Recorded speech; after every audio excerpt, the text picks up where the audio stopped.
The United States government has been engaged in a covert war against the very same ideals I defend right here every day. A war against your freedoms, a war against your civil liberties, and a war to discredit the Constitution. The Bush administration, with the help of the Patriot Acts, there were 3 of them, attacked your civil liberties. The Obama administration, with the help of TARP, attacked your financial liberties. Slowly but surely, our freedoms are slipping away.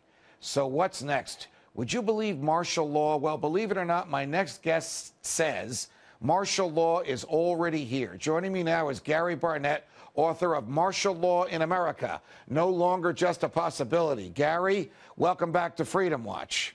Oh, thank you, Judge. It's always a pleasure to be with you. What do you mean when you say that martial law in America is here today?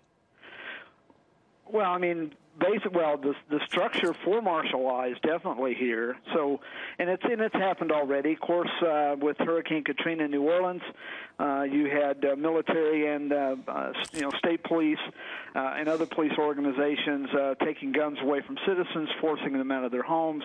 We had a recent event, and this is more localized, but in King, North Carolina, where because of a snowstorm here a week ago, they shut the whole place down, put curfews in place, disallowed buying of alcohol, disallowed carrying a gun or selling a weapon.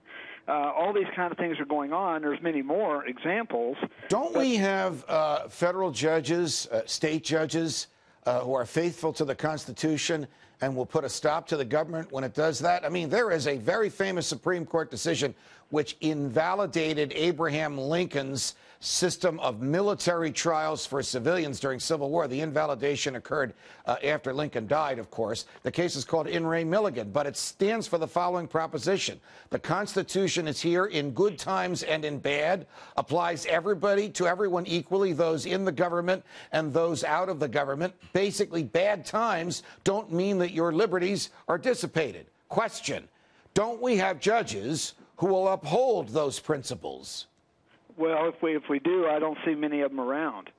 And given what this new executive order from Obama, 13528, I think was the number, establishing this Council of Governors, I wrote about this in the article, basically sets up a federal government, state government partnership so that the military, and this is the entire military, whether it be National Guard, reserves, active duty, NORTHCOM, joins these folks with the states and allowing to come into play for civil unrest or any emergency of any kind that the government deems. I would like to think that members of the military would be faithful to the Constitution and faithful to the laws. There's an 1876 law, we all know it, we talk about it, called the Posse Comitatus Act. It's a fancy Latin phrase, but it basically stands for the proposition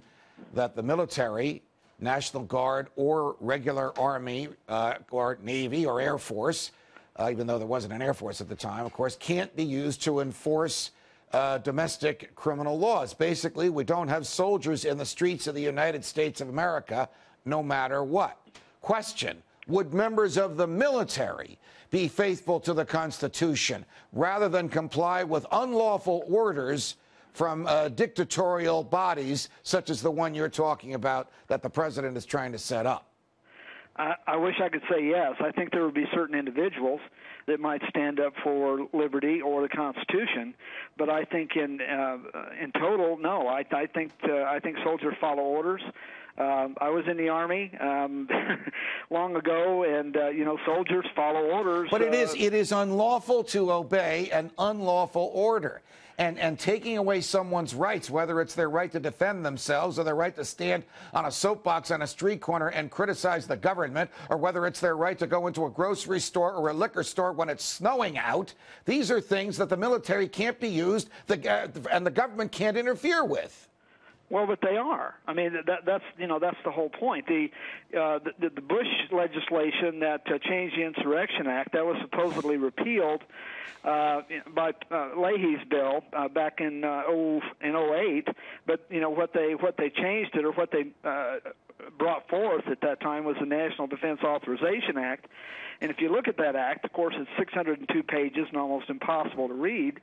But, you know, that sets up, under Title 18, that sets up a requirement for the Secretary of Defense, the Secretary of Homeland Security, the Chairman of Joint Chiefs, NORTHCOM, National Guard, Reserves, everything, right, to respond to any natural disaster, act of terrorism, nuclear, biological, chemical, explosive, animal disease, or what have you. What would the government of Montana do? Now, I live in New Jersey, which is the most densely populated, highly taxed, overregulated state in the Union. You live in an area where there is a lot more freedom, and there are even people in the government who agree with you and me and the framers on the nature of our human liberties as being a part of our humanity. Question: what would the government of the state of Montana do if the feds tried to come in and suppress human liberty and normal human activity? Would they resist, or would they go along with it? You know, they're very political. It's a Democratic government here. I would say there'd be a 50-50 chance they might attempt to stop it initially. I think more so the people of Montana, I think, would be much more adamant about, you know, causing problems and not taking orders from the feds.